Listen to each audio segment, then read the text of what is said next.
The bottom line is we must write so that our readers will pay attention and be engaged. Today, we will learn how to become better writers for busy readers. My name is Matt Abrahams, and I teach strategic communication at Stanford Graduate School of Business.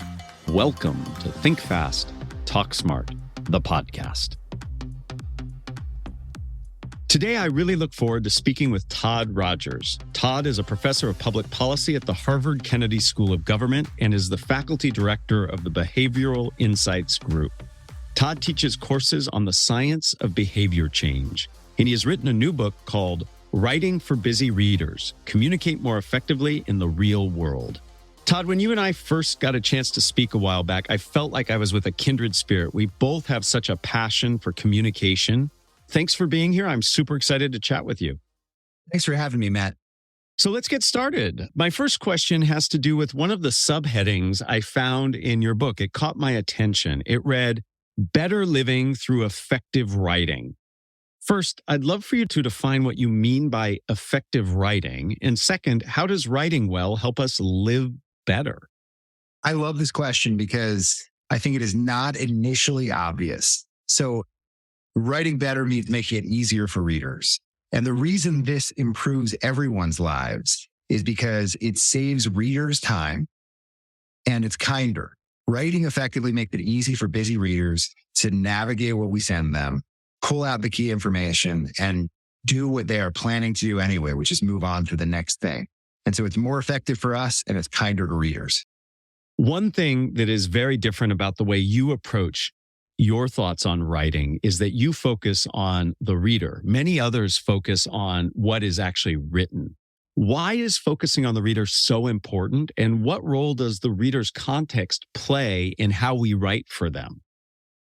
I think you're right that a lot of the way we think about writing is as if there are some idealized form of writing well is the way you were taught to write in high school and college. And that's successful writing. What my co-author on a lot of this work, including our book, and I have come to believe is that writing well is very different than writing effectively. And we should focus on how do we write effectively? And what that means is we should write in a way that reflects the way people actually read. And in the world, busy people are just constantly skimming. And no one cares about our writing as much as we do. And the default behavior when reading is to move on and skip. So we need to write in a way that reflects and accommodates the reality that people are skimming what we write. I agree. I skim all the time. Sometimes that gets me in trouble. What looks different in our writing? What actually tactically, in terms of the sentence structure, the words we use, what's different when you're writing for people who skim versus people who are trying to demonstrate they actually did their homework in a class? Right. So when someone is skimming, they are jumping around. They are trying to pull out, not linearly. They're just trying to jump around, figure out what's this about? Do I need to do something? And when can I move on? And so when we watch with eye tracking, we see the people dart around and they try to get the gist of what we're saying without reading it closely. So what that means is we want to add structure. One of our 6 principles is design for navigation. Make it easy to design what we write for readers. So add headings, add structure so that a reader who jumps around can easily figure out what's going on. And that means that the key points are up top, what this contains so they can orient themselves. They can jump around using headings, that you can use formatting to draw attention to the key information. But in addition to writing complete sentences that flow from one sentence to the next and have active verbs, we also need to write in a way that just reflects the reality that our readers are jumping around when they read. And so that means writing with structure.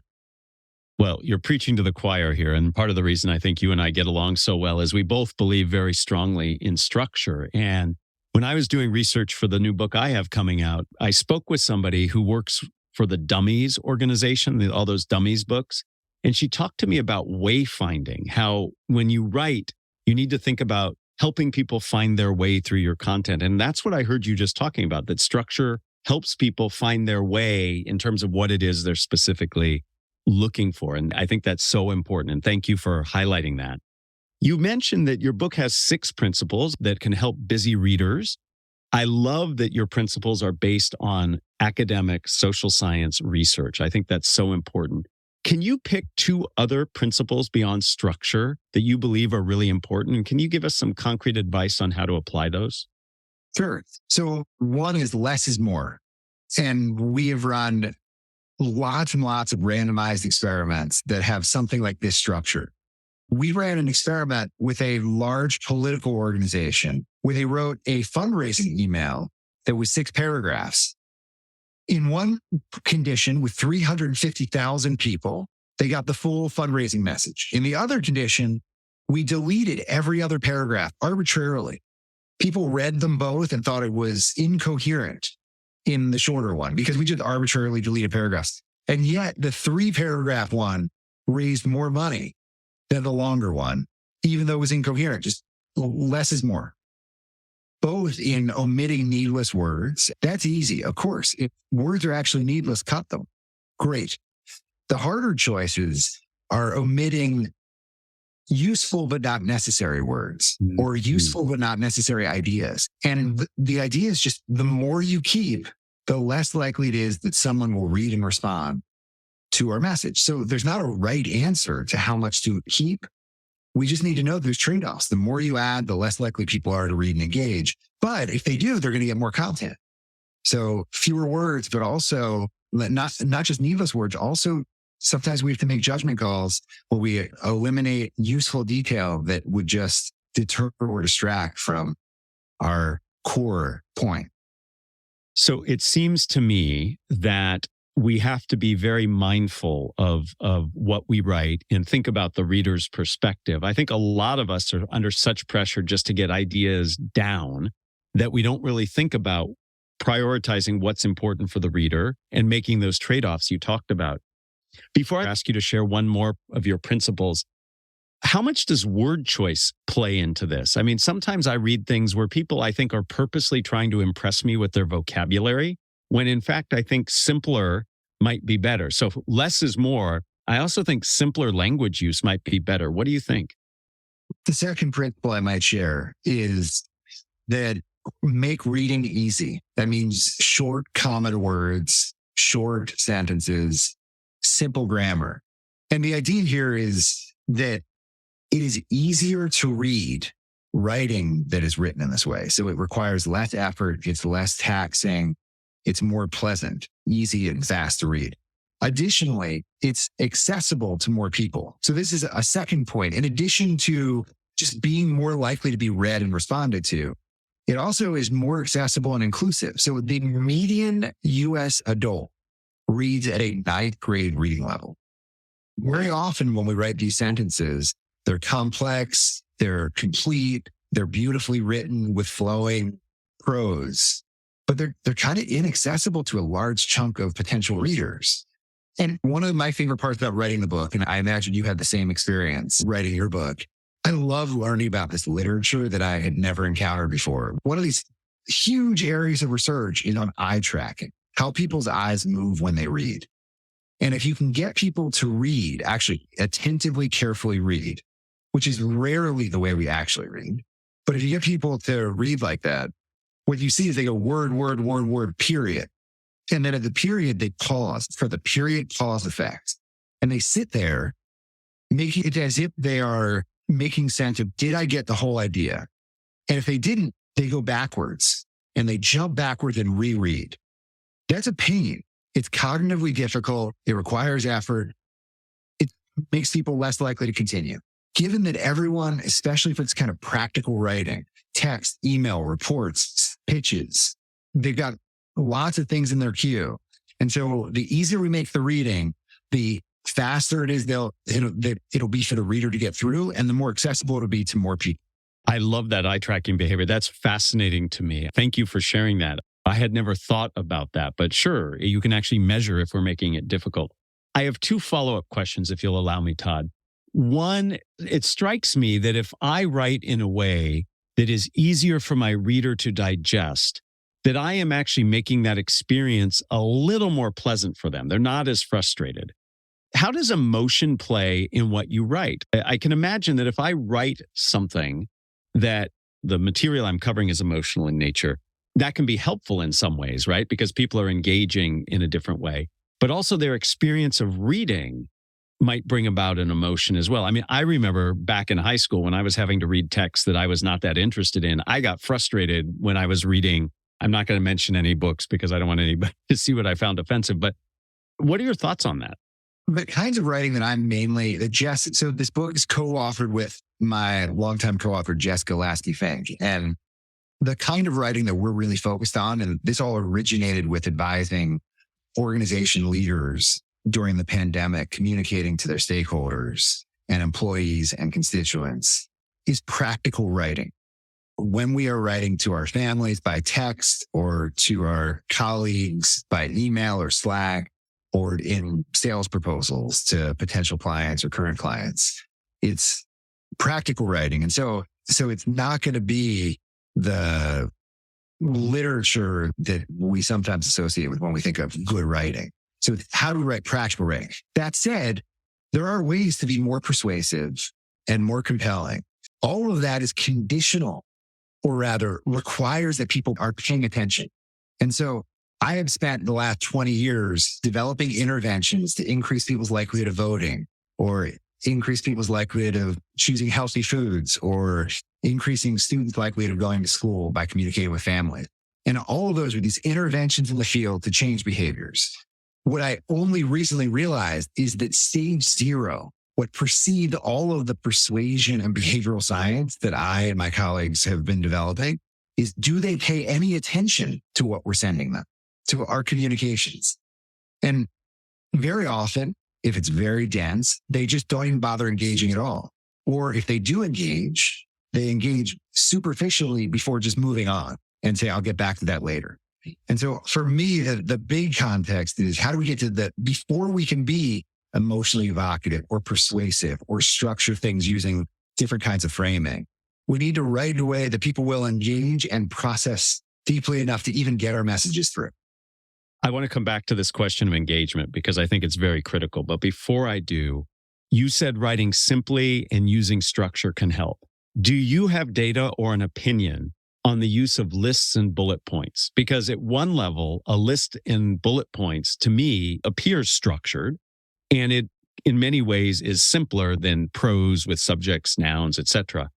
But I also know that processing lists can be hard for people. What's your take on bullet points and lists to help people read what's written better? Assuming that they are used to organize related ideas, I think lists are fantastic, like bullet points, for example. So typically there is an agreed upon meaning of bullets. We all agree that if there is a sentence and then a bunch of bullet points, that each of the bullet points resembles each other in some way, in some kind, and that they are all related to the preceding sentence. And so that licenses the reader, if they understand what the preceding sentence was, to just skip the bullets if it's not relevant to them. But it also tells them that each bullet is an independent idea and that they're distinct. Again, the goal through everything is how do we make it easier for the reader to navigate and understand what we're trying to convey? You have changed my perspective. So thank you for that. I have actively dissuaded people from using bullet points and lists, but I see their value in a written form. I still think I hold my position that when you're speaking and you're putting a slide up behind you, that lists can be challenging for your audience. So I appreciate the balance we have to find of leveraging visual structure through bullet points and lists without going overboard and doing too much. Which brings me back to the idea that you mentioned just a bit ago around engagement. I'd love for you to talk about how readers choose to engage or not with writing, and give me specifically some techniques that writers can use to increase a reader's engagement. I gave a talk today at an academic conference where I opened with raise your hand if you've ever received a text message and you looked at it and you're like, I can't deal with this now. And you postpone dealing with it and everyone's hand goes up. And then I said, keep your hand up if it has ever happened that you didn't get back to it. and everyone's hand stays up, right? Which is, in that case, the shortest mode of communication that's possible, which is our text messages. Even those people look at it like, I just can't deal with that. That's the first version of disengagement, which is not even processing it at all or figure out what it's about. That's like the first version of not engaging at all. The second stage is when you're reading, how deeply you engage versus like, do you really read sentence by sentence or are you darting around? And very often it's just darting around. And so there are strategies you can use that a lot of it is influence and behavioral science on increasing people's interest or personal relevance of content or the pleasure they get in the language you use. But for us, starting point is let's just make it as easy as possible for the reader to leave the message with the key information we're trying to convey. And from there, then we can start to leverage these other tools of social and behavioral science. So we just got to get them to focus and pay attention. So this breeds another question. Obviously, this isn't appropriate for all writing. What role do icons, emoticons, emojis have? Because in some ways, those are engaging. I will look at a text that has emojis in it in a different way than one that just have words. Do you have a position on that? Is there research behind that? I love the phrase, do you have a position on it? The only thing that Jessica and I have a position on is that our readers are busy and we need to write in a way that makes it as easy for them to read what we are sending them as possible. That will be most effective for us in achieving our goals as writers. And it's also kinder by saving them time.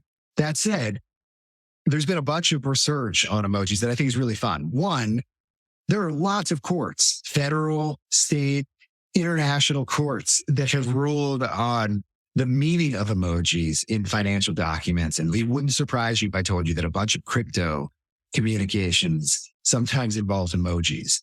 And courts have tried to interpret what those mean as contractually binding or not.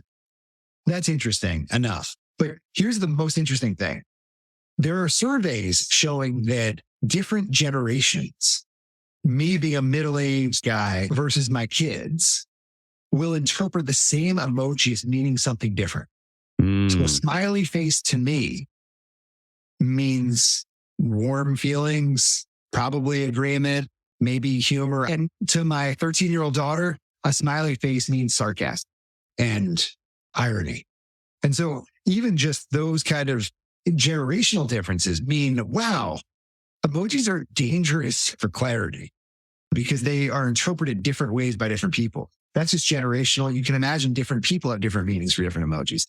So I think they have a place as long as you know your audience and they are unambiguously both appropriate, meaning they somehow fit the norms of your organization, and you have confidence that it can be interpreted the way you think it is. I give you a thumbs up emoji on that answer. And to me, that means a good answer. I think the jury is still out, literally and figuratively. So thank you. You mentioned norms, and I want to dig into that. You talk in your book about norms, status, and identity. What do you mean by this? And why does it even matter for the writing that we do? We are most effective when we make it easy for a reader to read what we're sending them. And one of the things we talked about is using fewer words, fewer ideas, shorter.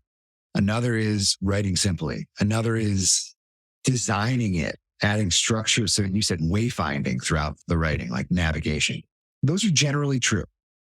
But different people in different contexts with different norms have different expectations on them when they write. So when there are a bunch of State Department emails that were released where lower status people writing up wrote longer, more indirect messages, whereas higher status people communicating down were shorter and more direct.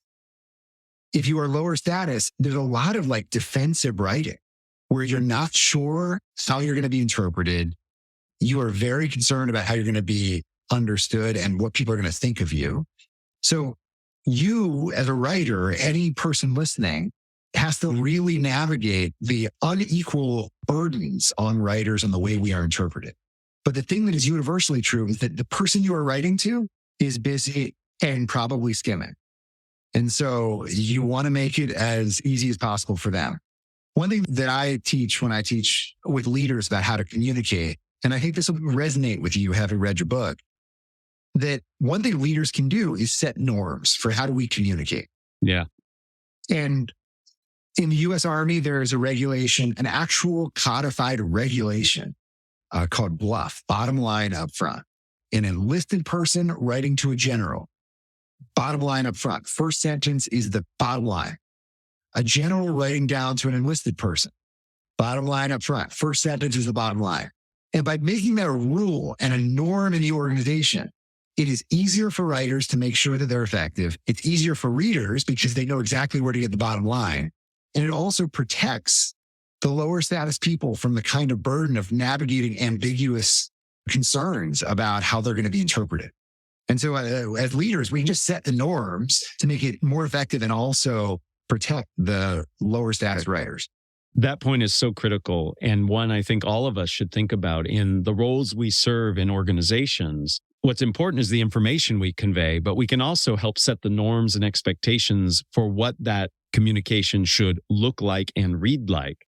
And I don't think many organizations do that, save maybe the military or some governmental agency or something highly regulated. I think that's a wonderful idea. I often encourage the organizations I consult to think about their communication infrastructure. And I'm talking about, do you use email versus Slack versus texting for certain things? I think they should add to that this notion of what makes for good writing and how can we make it easier on the people who are doing the reading. So thank you. So Todd, before we end, I'd like to ask you a series of questions. Two of them are similar across all our guests. And then I have one random question I'm going to ask. Are you up for that? Let's do it. All right, let's start with the random question first. What is a pet peeve of yours that bothers you in the writing that you see of people? Writing can serve at least two purposes. One is clarifying or thinking. And the other is communicate the magical idea of getting an idea from my head into your head without us directly interacting. Mm-hmm. Right? That second one is magic. But the first one is also helping us clarify our own thinking. And I think what can be frustrating as a reader is if people don't realize those are two separate things. And when they're writing, they write starting wherever they thought they were starting and ending in a different place. And at the end is where they really want the key message to get across to me. And it would probably be better if they took the perspective, how do I make it easier for the reader? The reader doesn't need to know where you started. The reader needs to know what's the key information. And so those are two different functions, and editing and revising is the key to getting from the first to the second.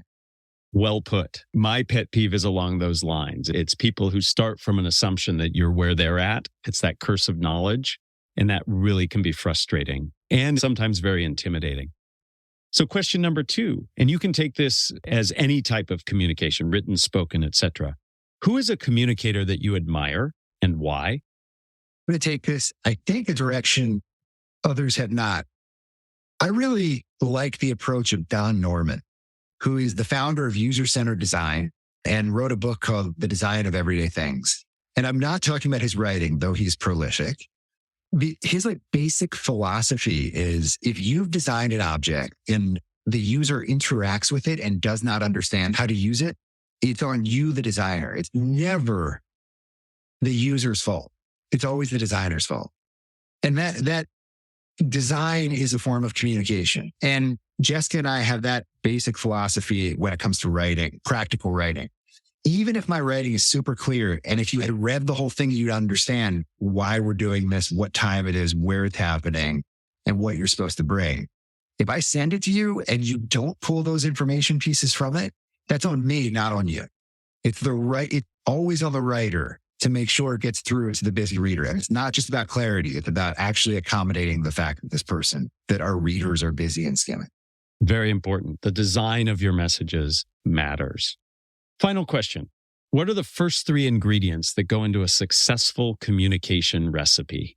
3 things: goal, context, and revising. Goal, we have to know what we're trying to accomplish. And maybe writing can help us figure that out, but we have to be super clear on our goal. And then from there, we write, and we have to know our context. What are the norms? What are the expectations? How are we going to be interpreted? How much detail is expected of us or needed or wanted? And then revising is applying the 6 principles of writing for busy people, which we talked about 3 of them. But so it's clarity of goal, knowing your context, and revising. Unfortunately, all of them are hard. But necessary. In the work I do around oral communication, speaking, they're identical. This notion of iteration is critical, and it's a process. Many of us just think, I got to get it out and it's done, but it's actually an iterative process, and I appreciate that. As do I appreciate this whole conversation, Todd. You certainly didn't disappoint. Your information was very valuable. Allow me to structure it clearly. Point 1, people are busy. Write to make it easier for them. Point 2, we have to consider the context when we write, and context includes norms, status, etc. And point 3, learning to write better is something that you can do, and it's worth the effort. Todd, thank you so much. I wish you well on all that you do, especially with your book, Writing for Busy Readers, Communicate More Effectively in the Real World. Thank you. Thank you, Matt. Thanks for joining us for another episode of Think Fast, Talk Smart, the podcast from Stanford Graduate School of Business. This episode was produced by Jenny Luna, Ryan Campos, and me, Matt Abrahams. Our music was provided by Floyd Wonder. For more information and episodes, find us on YouTube or wherever you get your podcasts. Thank you, and please make sure to subscribe and follow us on LinkedIn.